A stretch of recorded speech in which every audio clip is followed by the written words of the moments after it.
I received a call from my own number. I was never a superstitious person. I was always the kind of person who looked for a logical explanation for everything. Strange noises had an explanation. Strange shadows had an explanation. Coincidences had an explanation. At least that was what I believed. Until the night I received a call from my own number. It was an ordinary Tuesday. I had just gotten home. After a long shift at work, I took a shower, ate whatever I could find, and threw myself onto the couch to watch some series before going to sleep. Nothing out of the ordinary. Absolutely nothing. Around 10:47 p.m. my phone rang. I didn't look at the screen right away. I thought it was some spam call, but the ringing continued, and continued, and continued. I sighed and picked up the phone. That was when my heart gave a small jump, because the number on the screen was mine, exactly mine. Same area code, same number, everything identical. I frowned. What the hell? I thought it was some carrier error, or some glitchy app, or someone using some kind of program to spoof calls. There were several possible explanations. Even so, I answered, "Hello?" Silence. No response. "Hello?" Nothing. Only a low noise, like static. I rolled my eyes. I was just about to hang up when I heard something. Breathing. Very faint. On the other end of the line, my heart sped up. Who is this? The silence returned. For a few seconds. Long seconds. Then I heard a voice. Low. Distant. Almost muffled. And the voice was mine. Exactly like mine. "Don't leave the house tomorrow." My entire body froze. The call ended immediately. I stared at the phone, unable to move. Unable to breathe properly, because I knew that voice. I knew it perfectly. It was mine, without a doubt. For several minutes, I sat on the couch trying to find a rational explanation. A recording. A prank. Artificial intelligence. Anything. But there was one problem. A huge problem. Before the call dropped, I had recognized something in the voice. Something that made my skin crawl. It didn't sound scared. It didn't sound threatening. It didn't sound angry. It sounded desperate. As if it were trying to warn me about something. And for the first time that night, I started wondering if I really should leave the house the next day. I barely slept that night. Every time I closed my eyes, I remembered the call, the static, the breathing, and most of all, the sentence, "Don't leave the house tomorrow." The more I thought about it, the less sense it made. And at the same time, the harder it became to ignore. When my alarm went off at 6 a.m., I was already awake. I spent a few seconds staring at the ceiling, thinking, if the call was a prank, staying home would be ridiculous. But if it wasn't, my heart started racing, because I couldn't bring myself to finish that thought. I picked up my phone. The first thing I did was check my call history. The call was there, 10:47 p.m. But the number listed was actually mine, exactly mine. I frowned. I immediately tried calling it back. The phone responded, "You are calling your own number." I hung up. My stomach started to churn. I decided to ignore it. Or at least try to. I took a shower, got dressed, made some coffee, and kept telling myself that everything had a logical explanation. At 7:18 a.m., my phone vibrated. A text message from an unknown number. My heart skipped a beat. I opened it immediately. There was only one sentence. "You didn't listen to me." My blood ran cold. The message disappeared a few seconds later. It simply vanished, as if it had never existed. I stared at the screen in disbelief. I checked all my conversations. Nothing. No record. No notification. Nothing. Now I was scared. Truly scared. At 7:40 a.m., fully dressed and ready to leave, I stopped in front of my apartment door, my hand on the doorknob, my heart racing. And for the first time in my life, I hesitated to leave the house because of a phone call. Ridiculous. Completely ridiculous. Even so, I took a deep breath and opened the door. Nothing happened. Of course it didn't. I stepped into the elevator, went downstairs, walked across the building lobby, and I was almost laughing at myself when I heard a tremendous crash coming from the street, a sound so loud that several people screamed. I ran to the entrance and felt my blood turn to ice because a truck had lost control and crashed straight through the exact bus stop where I waited every single day. At exactly that time, the very place where I was supposed to be standing. I froze. The truck had completely destroyed the bus stop. Glass, metal, concrete. Everything was scattered across the street. People were running in every direction. Others were filming. Some were screaming for help. My heart was pounding so hard I could barely hear anything else, because only one thought filled my mind. I was supposed to be there, in that exact spot, at that exact time, The call, the message, the warning, everything came rushing back to me at once. And for the first time, I couldn't find a logical explanation. None. I went back inside the building with trembling legs. I needed to sit down. I needed to think. I needed to understand what was happening. As soon as I stepped into the elevator, my phone vibrated. My heart immediately started racing. I looked at the screen. Unknown number. Another message. Do you believe me now? My blood ran cold. This time I managed to take a screenshot, or at least I tried. But when I opened my gallery, the image was completely black. No text, no message, nothing. I began to feel a kind of fear I had never experienced before, because this no longer felt like a coincidence. When I got back to my apartment, I locked the door, closed the curtains, and placed my phone on the table, just staring at it, as if I expected it to explode or start talking on its own. At 10:03 a.m., it rang again. My heart nearly jumped out of my chest, because it was my own number again. Exactly the same. I stared at the screen, too afraid to answer. It rang once, twice, 3 times, 4 times. Then the call ended. Immediately, a voicemail notification appeared. My blood ran cold, because I didn't remember ever setting up voicemail. Never. Even so, I pressed play. The recording started with heavy static, noise, interference. Then I heard my own voice, once again, but this time it sounded worse. Much worse, terrified, out of breath, like someone running. Listen carefully. My voice cracked. The static grew louder. They already know you survived. My heart stopped. Don't trust. The recording cut off. Silence. Yeah. I stared at my phone, unable to breathe, because that sentence changed everything. Completely. The call wasn't trying to stop an accident. It was trying to stop something else, something much bigger. And for the first time, I started wondering whose there were. My heart was still racing. They already know you survived. That sentence wouldn't leave my mind. Survived what? The accident? Or something else? And who were they? I spent the entire morning listening to the recording over and over. Dozens of times, maybe hundreds, trying to identify any detail, any clue, anything. Then I noticed something strange, very strange. Behind my voice, there was another sound. Almost impossible to hear. An announcement. Like the automated messages you hear in train or subway stations. I turned the volume all the way up, listened again, and again, until I could finally make out a few words. Boarding. The recording crackled.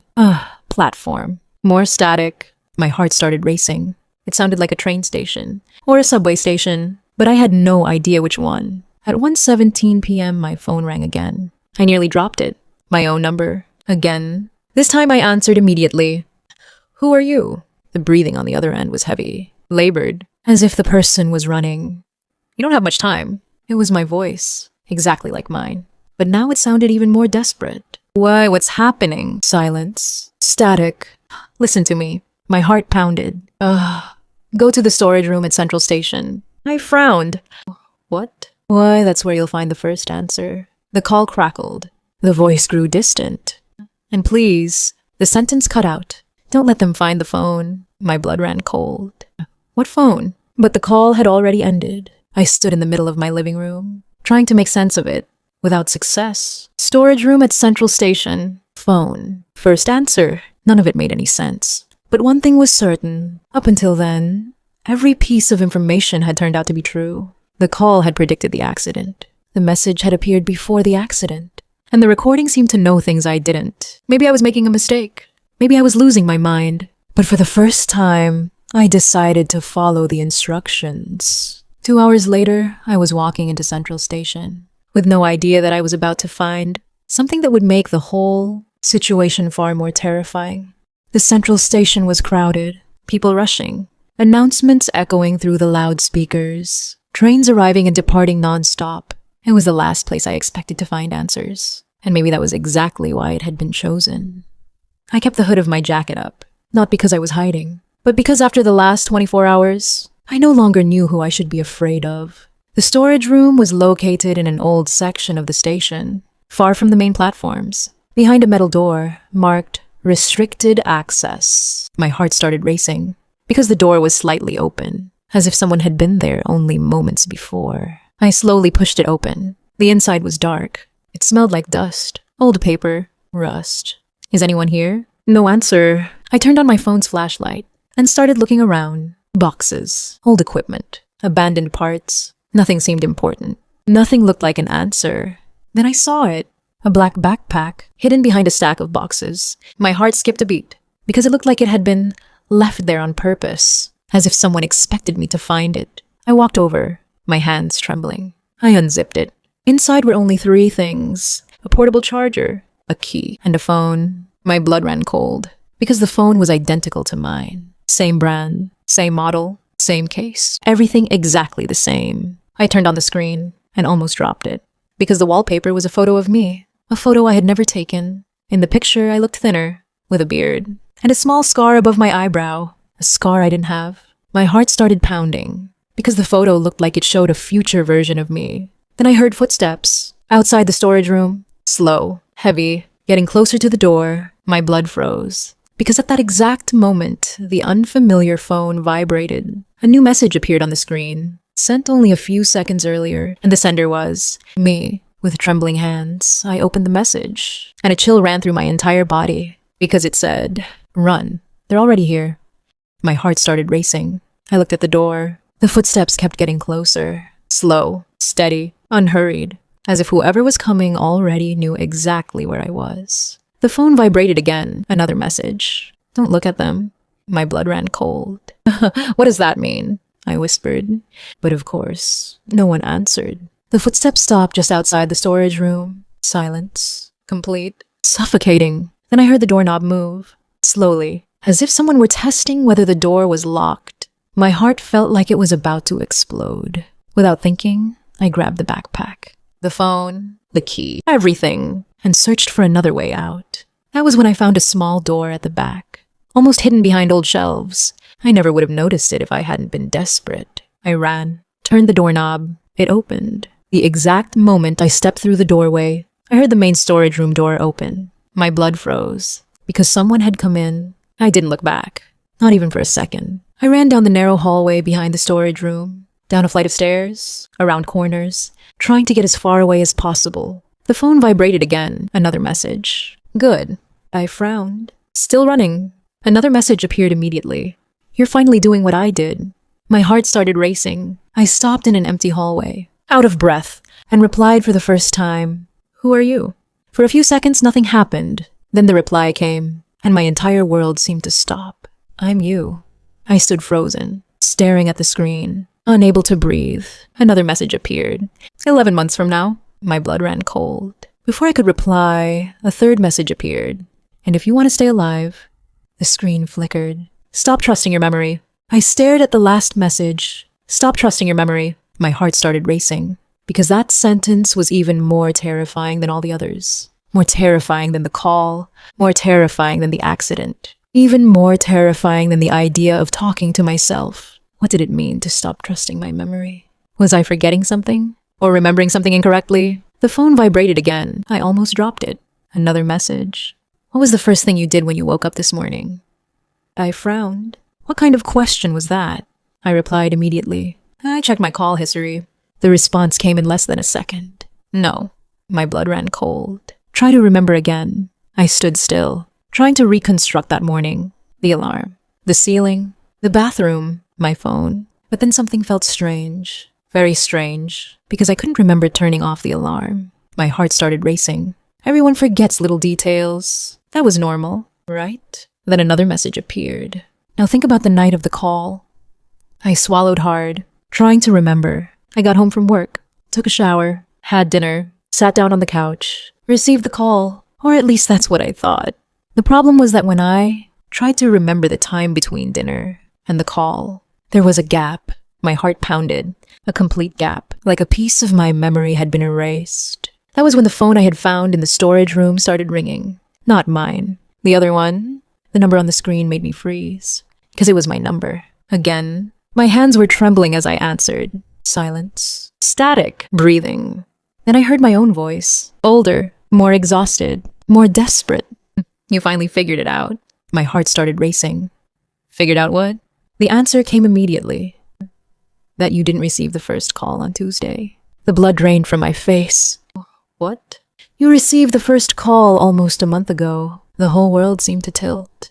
Because I was absolutely certain that was impossible. Absolutely certain. But deep down, a small part of me was already beginning to doubt. My heart was pounding so hard I could barely hear my own breathing. That's impossible. The words came out automatically. Because it had to be impossible. The voice on the other end let out a short laugh. Without humor. Without joy. Only exhaustion.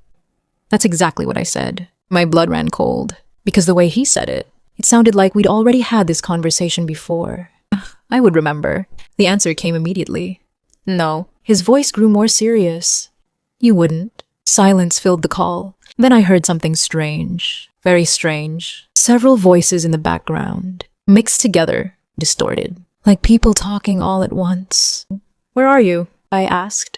But the answer didn't come right away. As if he were deciding whether he should tell me. It doesn't matter yet. My stomach sank. What matters is that they've figured out how to erase parts of your memory. My heart nearly stopped. Who? The question came out in a whisper. The static grew louder. So loud I could barely hear the answer. I still don't know who they are. My blood turned to ice. What do you mean? Because every time I get close to the answer, I forget. Silence returned. Heavy. Suffocating. Then I realized something. Something I should have realized sooner. Much sooner. Wait. My heart started racing. If you're me from 11 months in the future, why are you calling me? The answer came immediately. As if he'd been expecting that question. Because you failed. My whole world seemed to stop. What? I tried to solve this on my own. His voice grew quieter, sadder. And that's exactly what they wanted. My heart pounded. Then what am I supposed to do? For the first time since the call began, he hesitated. Find the woman in the photograph. I frowned. What photograph? The silence lasted 2 seconds. 3, 4. Then the voice said something that made my blood run cold. The photograph hidden inside the backpack. My heart started racing. A photograph? I had seen the phone, the key, the charger, but I didn't remember seeing any photograph. I quickly opened the backpack again. I searched through everything, every pocket, every compartment. That was when I found a false bottom. My blood ran cold, because I was sure it hadn't been there before. Or maybe it had, and I simply hadn't noticed it. That thought scared me more than it should have. With trembling hands, I pulled back the fabric and found an envelope, old, wrinkled, with no identification. My heart started racing. I opened it immediately. Inside, there was only a photograph. The moment I saw it, a chill ran through my entire body because the woman in the picture was a stranger. But at the same time, she looked familiar, very familiar. She looked about 30 years old, dark hair, brown eyes, a faint smile. Nothing unusual, except for one detail. She was standing beside me in the photograph. My blood froze because I didn't remember that picture, ever. Not once. But there I was. With the same beard, the same scar above my eyebrow, the same appearance as the photo on the phone, the future version of me. On the back of the photograph, there was a handwritten sentence. My heart started pounding because I recognized the handwriting immediately. It was mine. If I forget her, we're dead. The air left my lungs. Before I could process it, the other phone rang again. The future phone. I answered immediately. Who is she? The answer came without hesitation. The only person you can trust. My heart started racing. Who is she? I don't remember her name. Silence filled the call. Oh, what? The voice let out a bitter laugh. I told you to stop trusting your memory. My blood ran cold, because for the first time, I realized something terrifying. The person on the other end of the line was forgetting things. A lot of things. And if it kept getting worse, maybe he would forget everything, including the reason he had been trying to save me. Silence filled the call. I was holding the photograph in one hand, and the phone in the other, trying to process everything, without success. How can you forget the name of the only person I'm supposed to trust? The question came out more aggressively than I intended, but I was scared, really scared. On the other end of the line, I heard my own breathing, heavy, exhausted, because it's getting worse. My heart started racing. What's getting worse? The answer took a few seconds. The memory gaps. My blood ran cold. At first, I only forgot small details. Dates, times, conversations. His voice faltered, as if he were trying to organize his thoughts.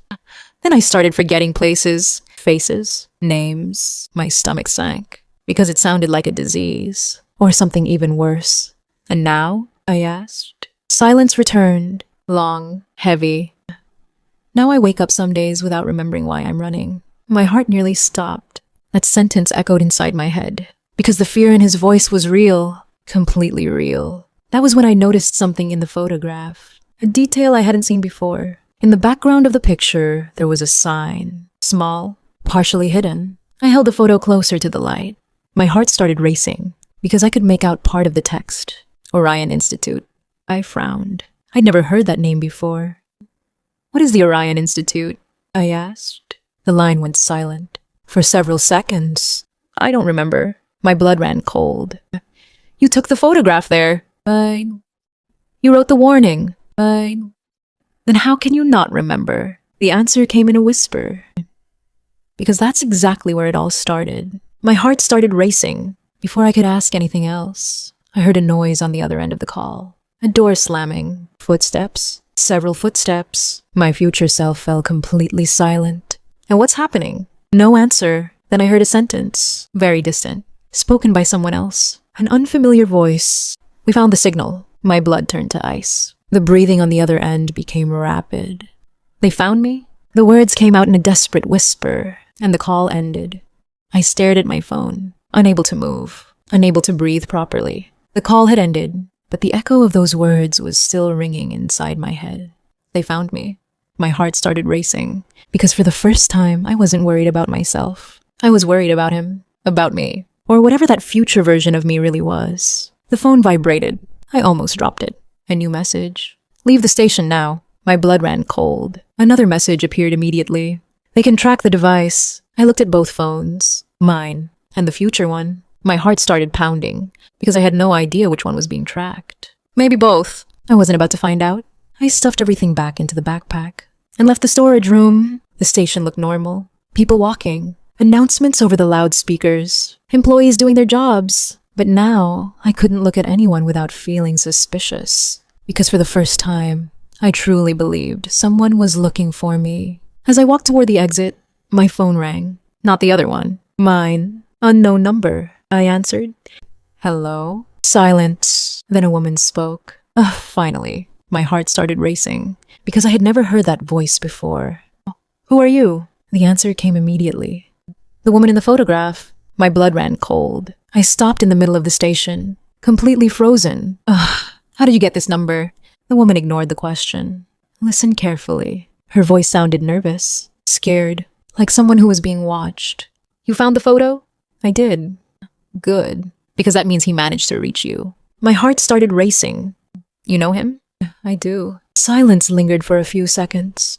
Then who are you? I asked again. The woman took a deep breath, as if she were gathering the courage to say something important. My name is Sophia. My heart started racing, because for the first time since all of this began, I had a name, a real person, a solid lead. But the next thing she said was even worse. Much worse. And if you're talking to me now, it means the original plan failed. My heart started racing. The original plan failed. That sentence echoed inside my head, because I was already tired of hearing about plans I had never been part of. Plans involving my future, my memory, my life, without me ever knowing they existed.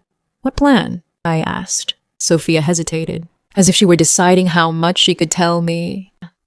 The plan to stop them from finding you. My blood ran cold. Who are they? For the 100th time. And for the 100th time, the answer didn't come. At least not completely. People who work for the Orion Institute. My heart started racing. Finally, a name I already knew. What is the Orion Institute? Silence returned. Heavy. Officially, a neurological research company. My stomach sank. And unofficially, her answer came so quietly I could barely hear it. The place where the memory manipulation experiments began. My blood turned to ice. I looked around at the crowd inside the station, at people walking, talking, living their lives. And suddenly, the world felt different. More dangerous. Stranger? That's impossible. The words came out automatically. Sophia let out a quiet laugh, without humor. That's exactly what I said when I found out. My heart was still racing, because part of me wanted to hang up, ignore everything, go back home. Pretend none of this was happening. But another part of me already knew. It was too late for that. Why me? I asked. This time Sophia took a long time to answer. A very long time. Because you worked for them. My entire world seemed to stop. Oh, what? You worked at the Orion Institute. The blood drained from my face. I never worked there. The answer came instantly, instinctively. Are you sure? My heart skipped a beat. Because at that moment, I remembered something. Something small, something insignificant. Or at least it seemed insignificant. About a year ago, I had changed jobs. Very suddenly, but as strange as it sounds. I couldn't remember exactly why I had left my previous job, or what my last day there had been like. I couldn't even remember the company's full name. My heart started racing, because for the first time, I began to suspect that Sophia might be telling the truth. I stood frozen in the middle of the station. People walked past me without even noticing, without realizing that my entire world had just been turned upside down. You worked for them. Sophia's words kept echoing inside my head, because I wanted to tell her she was wrong. I really did. But something stopped me. That gap in my memory. My inability to remember my previous job. Why I had left. My last few days there. That wasn't normal. It never had been. I just had never paid attention to it. Are you still there? Sophia's voice pulled me back to reality. Oh, I am. My voice came out quieter than I expected. Then answer me one thing. My heart started racing. Oh, you have a scar behind your left ear. My blood ran cold. Completely. Because I did. A small scar. Old. Barely noticeable. I had always assumed I got hurt as a kid. I had never thought much about it.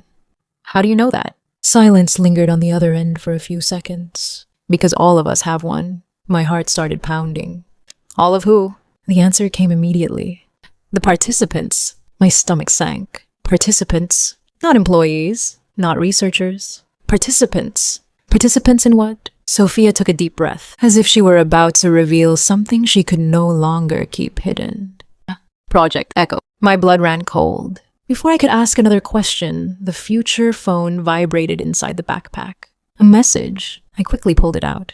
The screen displayed only 3 words. Don't trust her. My heart stopped. I looked at the message, then at the phone, then at the crowd around me, because that message had been sent by my future self, the same version of me who had been trying to save me from the very beginning.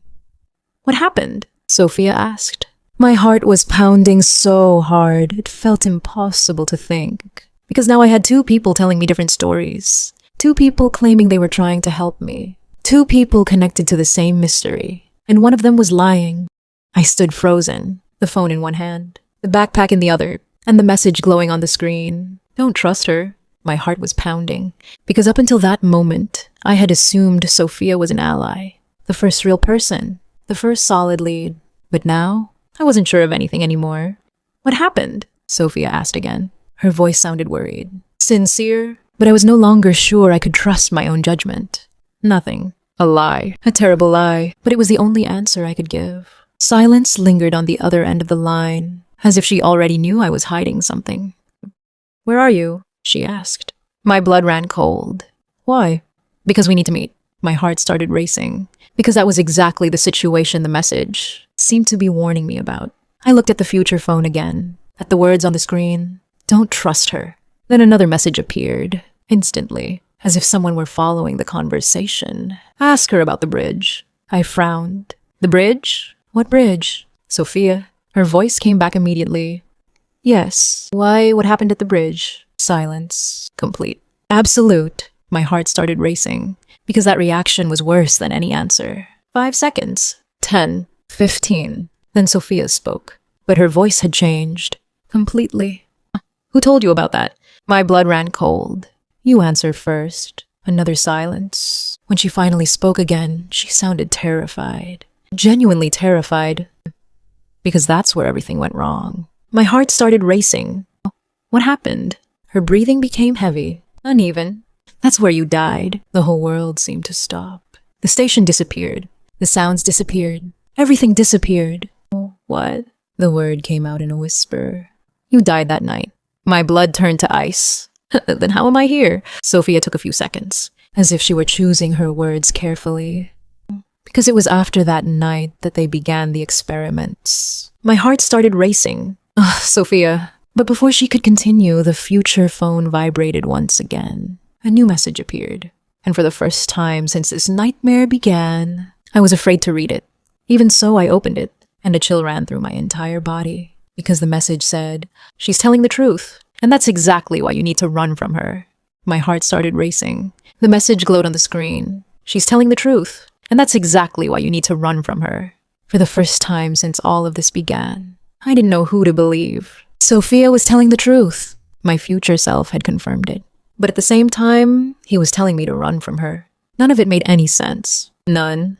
"What's happening?" I asked. My voice trembled. On the other end of the line, Sophia fell silent, as if she already knew exactly what I had just read. "He told you to run from me, didn't he?" My blood ran cold. "How do you know that?" A sad laugh escaped her. "Because he always does that."